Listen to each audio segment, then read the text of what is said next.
13 अक्टूबर 1972 एक ऐसा plane incident जिसमें जिंदा बचे लोगों को समय पर रेस्क्यू ना करने पर मरे हुए लोगों की मांस खानी पड़ी। सोचिए कि यात्री विमान बादलों के बीच उड़ रहा है, नीचे सफेद बर्फ से ढके पहाड़ हैं और अचानक मौसम बदलने लगता है। पायलट को कॉकपिट में सब कुछ धुंधला सा दिखने लगता है।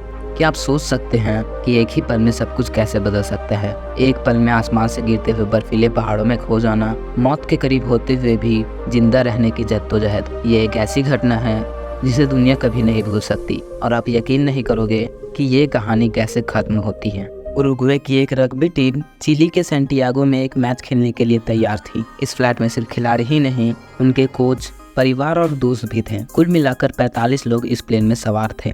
प्लेन को एंडीज पर्वतों के ऊपर से गुजरना था। जैसे ही प्लेन ने उड़ान भरी, मौसम खराब होने लगा। पायलट ने कोशिश की कि वो सुरक्षित ऊंचाई बनाए रखें, लेकिन 14,000 फीट की ऊंचाई पर सब कुछ गलत होने लगा। एंडीज के बर्फ से ढके पहाड़ अब उनकी सबसे बड़ी चुनौती थी।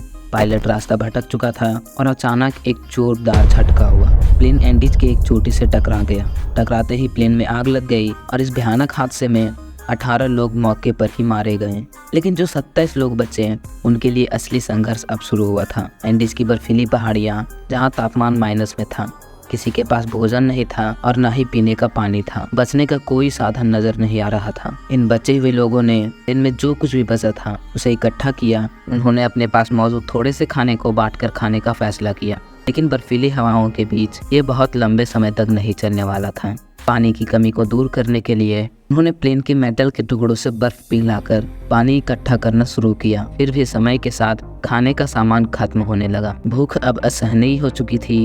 हादसे के कुछ ही दिनों बाद वे उस कगार पर पहुंच चुके थे जहां जिंदा रहने के लिए दिल दहला देने वाला कदम उठाना पड़ा। खाने के लिए कुछ नहीं था।